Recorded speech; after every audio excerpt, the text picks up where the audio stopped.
Welcome, friends and fellow horse fiends. You've landed on Come Ride With Me, a podcast dedicated to helping you find harmony, joy, and success in your riding. I'm your host, Anna Fox of Equus Enlightened. This pod isn't about training your horse, but about training you to be the best partner for your horse. Listen to find out how I use my intention to direct my ride. You'll hear how I decide what to focus on, what to say yes to, and when to redirect my horse. You'll see how not getting frustrated or overwhelmed is the easiest path to sanity and harmony. So, what are you waiting for? Come ride with me. Hey, horse fiends. Today, I am going to give you a taste of what my lessons are like. So, big shout out to my student Meredith for helping me with this, and her wonderful horse Namaste, who we've seen before. We're going to join them in the warm-up of their lesson and see what develops from there. Now, fluff him up a little bit so he doesn't, there. Now get stretchy again. There. Okay. Good. Now, can you get him to bring his neck up, sit down a little bit behind, and not brace against you? So like right there, push the haunches out a bit and then allow him to stretch again. There you go. And then as soon as you feel him give over his back again, pick up the reins again.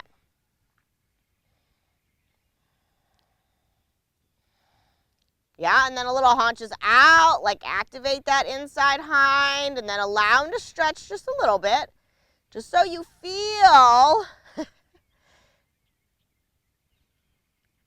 like he gets the idea that this is what you want. Good. And then again, shortening up the rein, and then little haunches out. Kind of hold him there. Then give just for a couple steps. Kind of make it like that yo-yo, and your yo-yo string is getting shorter each time. And be aware of that place where he is going to come up.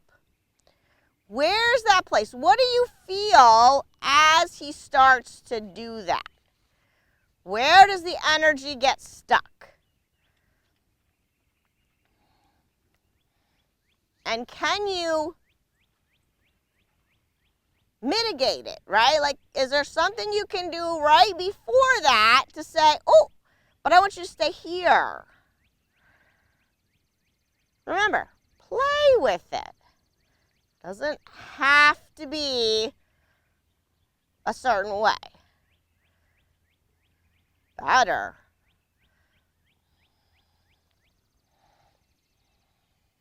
There you go.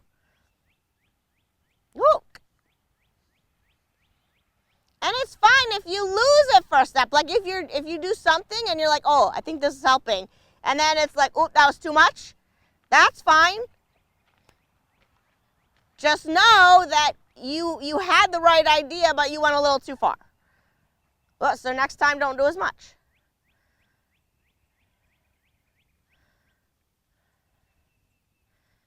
A little bit. And maybe even there, increase the bend a little bit. Like just sort of turn your left fingers towards your face when you ask,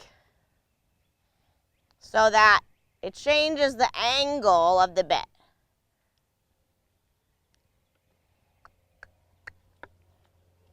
There.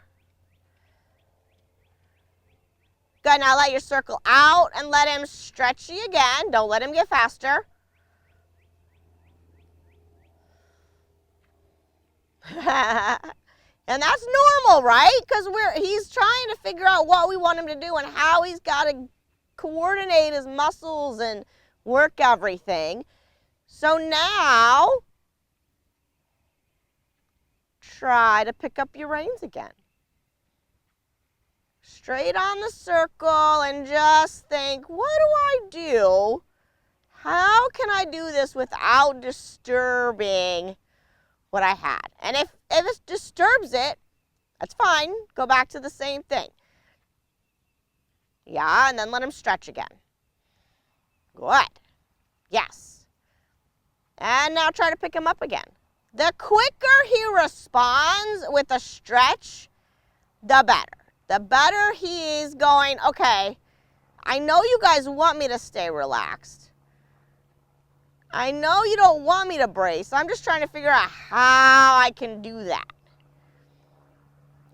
So also, like, you want to be active in playing with ideas, but you don't want to be so active that you're not letting him figure it out, right? So good, let the circle be big again, and then let him stretch. And then shorten your reins again.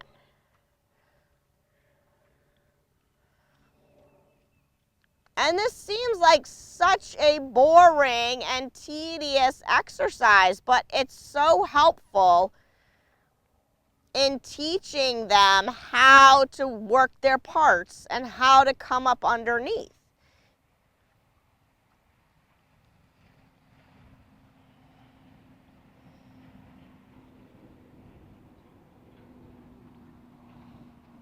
And it's not boring and tedious if you know the purpose and you're active in it and you have a playful feeling about it, right? Good.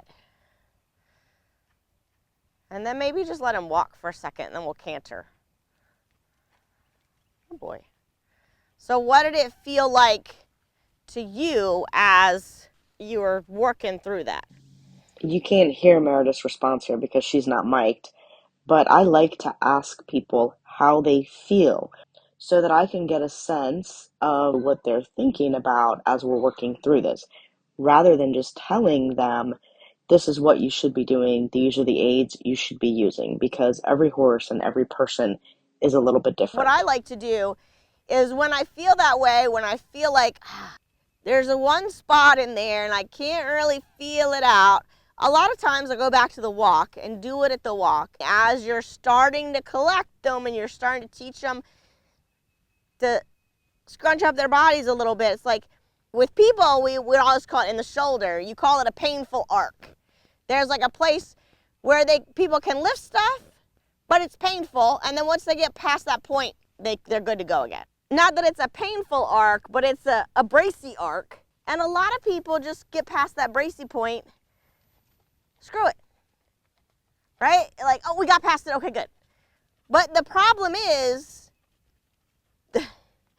when you want to go do something probably that needs more collection, piaffe, passage, or needs more elasticity, changes. That bracey part is your nemesis, right? Because it's still there. And people are like, why? Well, because you never worked through it in the beginning.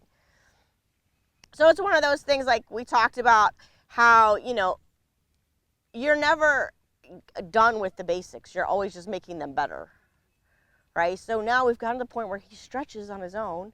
He maintains his rhythm while he's stretching. He's not always wanting to fall on his nose. Sometimes you got to remind him. But, those things, I would check off his self-carriage list now, right? So now it's like, okay, now we need to teach him, you can collect and you don't have to brace right there, because we can get him up there, right? Because he will get to a place and be soft again. But then we're going to always be going back to that one spot. So that doesn't mean that we can't work in all positions, right? So we can work him. We know his canter, for instance, is not that great still in the stretchy. Getting there, but it's still not as good as the trot. So now we can pick him up. We can get him a little collected, work him a little higher up, and then kind of work the yo-yo from the backwards angle. So it doesn't mean that you can't work, people are like, oh, wow, does that mean I gotta stay? I can't do anything but this stretchy trot until I figure out how to get him up? No. It just means you want to work it from both ends. So sometimes we might go to a more collected trot and then ask him to stretch. Maybe just to that point where you think the brace is, and then come back. And that's why it's really important for the rider to understand and know when they feel that brace is going to come. And you'll get there. I think you're already sort of in there.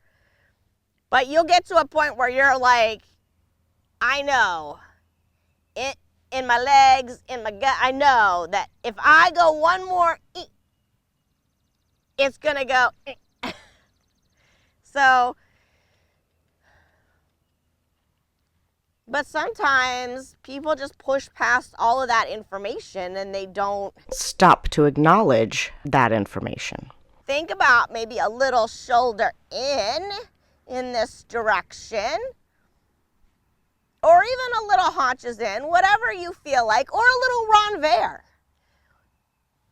That tends to bring his shoulders up nicely and make him straight.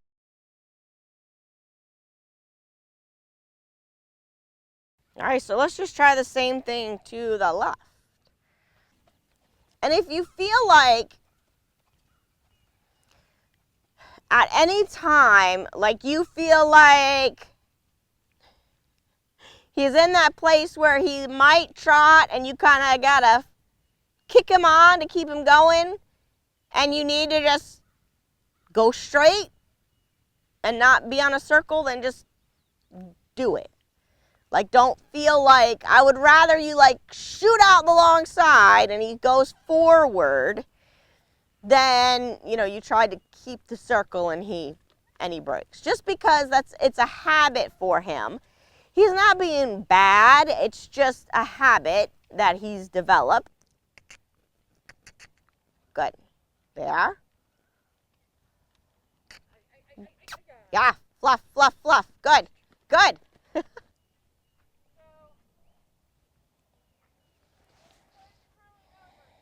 Yeah.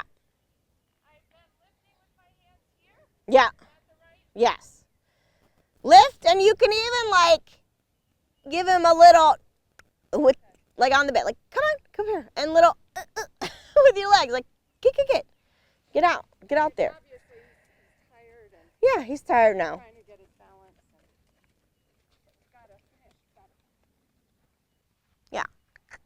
So right here, come a little bit longer, little forward, go forward, go forward, go forward, go forward.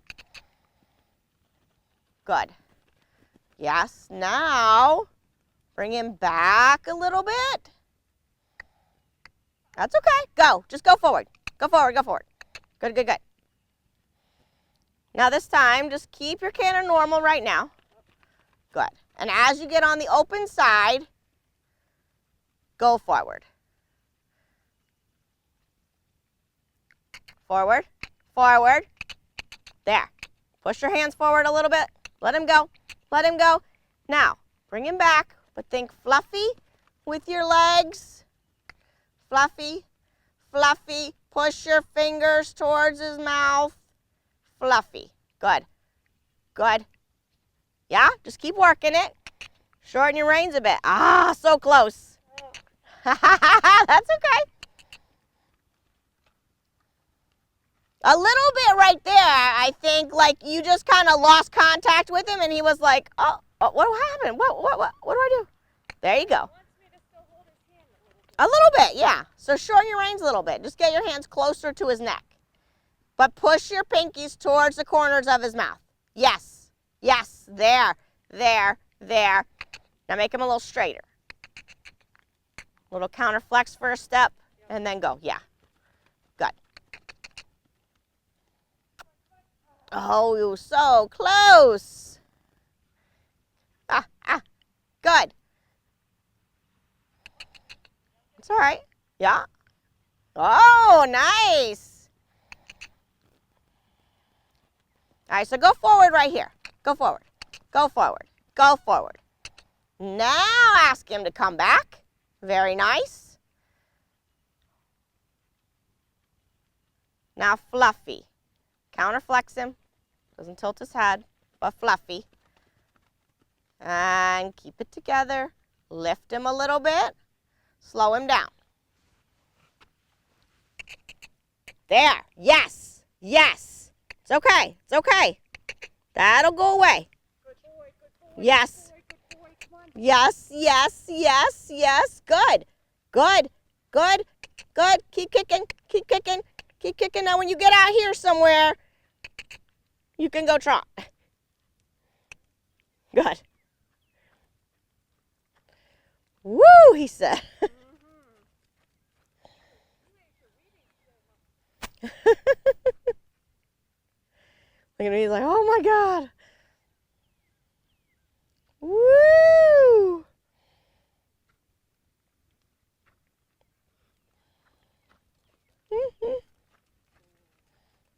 Good boy, nice transition.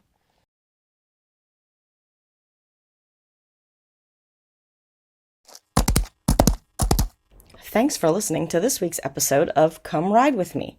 My goal is to demonstrate to riders that we don't have to do something every second of a ride. We don't have to do things a certain way or at a certain time. Just staying present with your horse and gathering non-judgmental information about how they are going is way more beneficial than overthinking and overworking. If you'd like to learn more about what I do at Equus Enlightened, you can find me at equisenlightened.net or on patreon.com/equisenlightened. You can also find me on social media as Equus Enlightened. I will put all the links in the show notes. And until next time, happy riding. Oh, before you go, please remember to rate, review, and share this pod so others can find it. I would love constructive criticism. But, like my mom used to say, if you don't have anything really nice to say, there's no need to say it. Just ride on, my friends. Have a great week.